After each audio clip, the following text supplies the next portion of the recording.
Et ça commence par le journal des médias. Bonjour Martin Cangelosi. Bonjour Pascal, bonjour à tous. Au sommaire ce matin, Martin. Au sommaire ce matin, le grand retour de l'interview du 14 juillet à la télé. TikTok avec Macron, mais sans Hong Kong. Et un chemin de croix pour retrouver la confiance des lecteurs. Les audiences. Vous les attendez, les audiences. Ah, mais j'attends que ça, moi. Gros carton, c'est inattendu pour le téléfilm de France 3, Meurtre en Haute-Savoie, 4 millions de téléspectateurs. France 3 donc devant TF1 et Jurassic Park, 3 millions de téléspectateurs pour Jurassic Park. Et en fin de podium, France 2 avec affaire conclue en prime time, 2 millions de téléspectateurs devant Sophie Davant que vous receviez. C'est bien ou pas? Hier. Ça va. Juste moyenne pour Sophie Davant. Culture Média.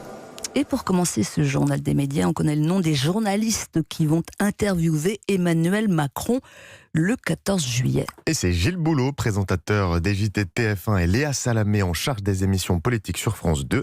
Ils ont été désignés par l'Élysée pour cette grande interview, nous rapporte Le Parisien. Anne-Claire Coudray de TF1 et Laurent Delahousse de France 2 ont aussi été proposés par les deux chaînes, mais ils n'ont pas été retenus. Ce sera le grand retour de l'interview du 14 juillet à la télé.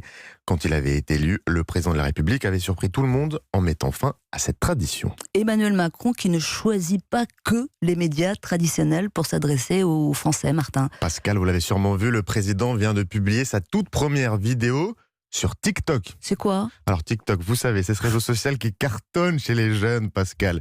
Il y a notamment ces défis qui font le tour du monde en quelques minutes où l'on voit les ados reprendre en playback et en dansant des tubes planétaires. Alors Macron, soyons très honnêtes, pour cette première vidéo, n'a pas dansé, ni n'a fait de playback, mais il avait un message pour cette première. Si vous venez d'avoir votre bac, ce message est pour vous. D'abord pour vous dire bravo, félicitations. C'est le fruit de votre travail, alors maintenant fêtez-le, profitez-en. Et pour ces félicitations, à cette heure-ci, la vidéo a déjà été vue plus de 6 millions de fois.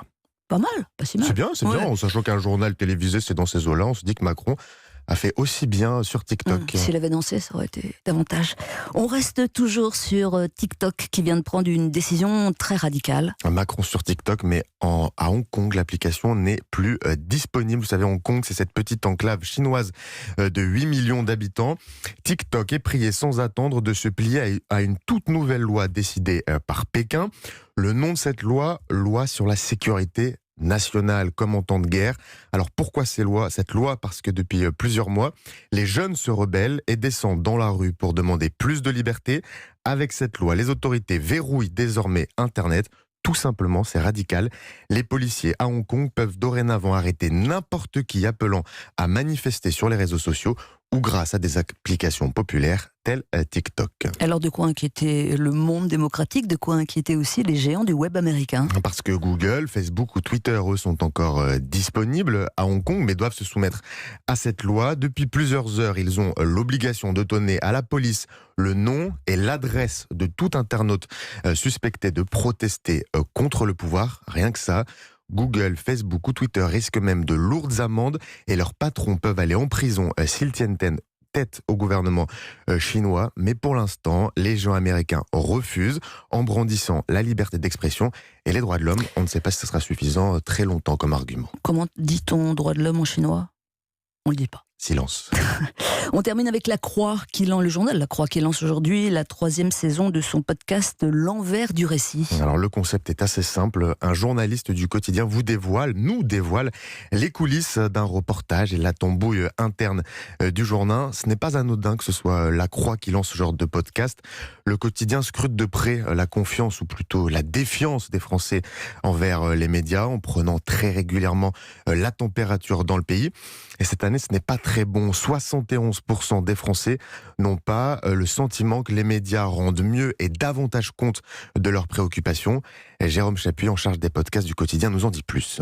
Le journal La Croix, chaque année, fait depuis 30 ans un baromètre de la confiance des Français dans les médias.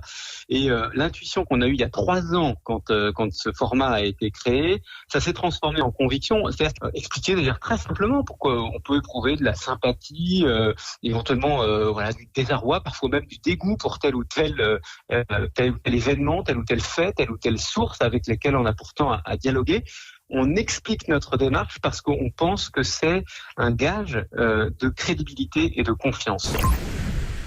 Épisode de l'envers du récit, Gauthier Vaillant revient sur son tour de France des maires avant les municipales. Le journaliste de La Croix veut partir plusieurs mois sur les routes pour rencontrer des élus souvent épuisés. Nous sommes en 2019. Problème, il n'arrive pas, Pascal, à trouver le numéro des maires. Première découverte que j'ai faite au sujet des maires, c'est qu'ils sont super difficiles à contacter. Si vous n'avez pas leur numéro de portable, ça veut dire qu'il faut appeler la mairie. Vous tombez sur une secrétaire de mairie qui vous dit oui, qui prend note, mais bon... Et une fois que vous avez obtenu un accord de principe pour un rendez-vous avec un maire, il faut trouver un créneau dans son agenda. Et en fait, un maire, même dans un petit village, il est débordé tout le temps.